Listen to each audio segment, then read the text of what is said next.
അപ്പോൾ ഇന്നത്തെ ഞങ്ങളുടെ കറക്കം ബഹ്റിനിലെ തന്നെ ഒരു ഹെറിറ്റേജ് സൈറ്റായ ബുമാഹർ ഫോർട്ടിലേക്കാണ്. ഈ ഫോർട്ട് നമുക്ക് നാട്ടിലെ ഫോർട്ടുകളെ അപേക്ഷിച്ച് അത്ര വലുതായിട്ടൊന്നും തോന്നത്തില്ലെങ്കിലും ഇതിവിടുത്തെ സമ്പന്നമായ ഒരു പവിഴ വ്യാപാരത്തിൻ്റെ ചരിത്രം കൂടിയാണ്. അങ്ങനെ ഞങ്ങൾ അവിടെ എത്തി. കാർ പാർക്ക് ചെയ്യാൻ അങ്ങനെ പ്രത്യേകമായ സ്ഥലമൊന്നുമില്ല, റോഡിൻ്റെ സൈഡിൽ തന്നെ പാർക്ക് ചെയ്യുക. ഫോർട്ടിലേക്ക് പോകാനായി ഒരു ഓവർ ബ്രിഡ്ജ് ഉണ്ട്, സ്റ്റേഴ്സും ലിഫ്റ്റും ഒക്കെ അവൈലബിൾ ആണ്. അതുവഴി കയറിയാൽ നമുക്ക് ബീച്ച് സൈഡിലേക്ക് എത്താൻ പറ്റും. ഇവിടേക്കുള്ള എൻട്രി ഒക്കെ തികച്ചും ഫ്രീ ആണ്. മോർണിംഗ് 8 AM to 6 PM ആണ് ഇവിടുത്തെ ടൈമിംഗ്.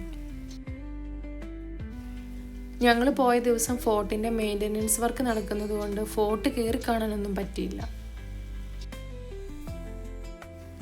വലിയ തിരക്കില്ലാത്ത സമയമായിരുന്നതുകൊണ്ട് ഞങ്ങൾക്ക് കുറച്ച് ഫോട്ടോസൊക്കെ എടുക്കാൻ പറ്റി. കിച്ചപ്പനും വാവയും ബീച്ചിലെത്തിയതിൻ്റെ എക്സൈറ്റ്മെൻറ്റിലാണ്. സത്യത്തിൽ വെള്ളത്തിലിറങ്ങി കളിക്കാനാണെന്ന് വിചാരിച്ചാണ് രണ്ടുപേരും ഇരിക്കുന്നത്.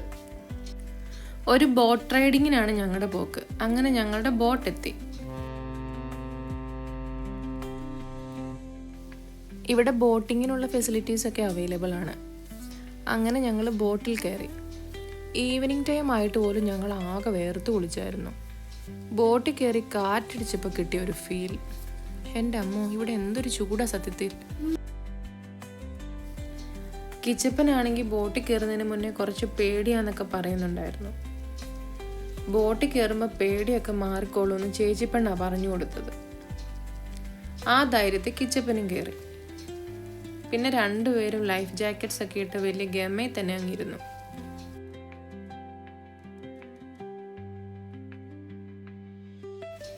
ഒരു 10-15 മിനിറ്റുള്ള റൈഡായിരുന്നു. ശരിക്കും പറഞ്ഞാൽ ബോട്ടിലിരുന്ന് ഇങ്ങനെ ഒരു ആംഗിൾ ബഹ്റിനെ നോക്കുമ്പോൾ വല്ലാത്തൊരു ഭംഗി. ശരിക്കും എന്തൊരു ഭംഗിയായി ബഹ്റിൻ കാണാൻ. പിള്ളേർക്ക് മാത്രമല്ല, ശരിക്കും ഞങ്ങൾക്കും ഇതൊരു പുതിയ അനുഭവം തന്നെയായിരുന്നു.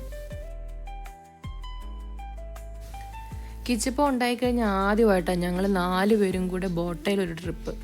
ശരിക്കും അടിപൊളിയായിരുന്നു. അങ്ങനെ ഞങ്ങൾ ബോട്ടയിൽ നിന്ന് ഇറങ്ങി അതിന് തൊട്ടടുത്തായിട്ടുള്ള ഒരു മിനി മ്യൂസിയം വിസിറ്റ് ചെയ്തു. ഇത് യുനെസ്കോയുടെ തന്നെ വേൾഡ് ഹെറിറ്റേജ് സൈറ്റിൻ്റെ ഭാഗമായിട്ടുള്ളതാണ്. ഇവിടുത്തെ പേളിംഗ് പാത്ത് എന്താണെന്നും പിന്നെ ബഹ്റിൻ്റെ പഴയ പേളിംഗ് ഹിസ്റ്ററിയൊക്കെ നമുക്ക് പറഞ്ഞു തരുന്ന ഒരിടം. ശരിക്കും നല്ലൊരു ബ്യൂട്ടിഫുൾ ഈവനിങ് ആയിരുന്നു. വെൽ സ്പെൻഡ് എന്ന് തന്നെ പറയാം. അപ്പോൾ ശരി, മറ്റൊരു വീഡിയോയുമായി കാണാം.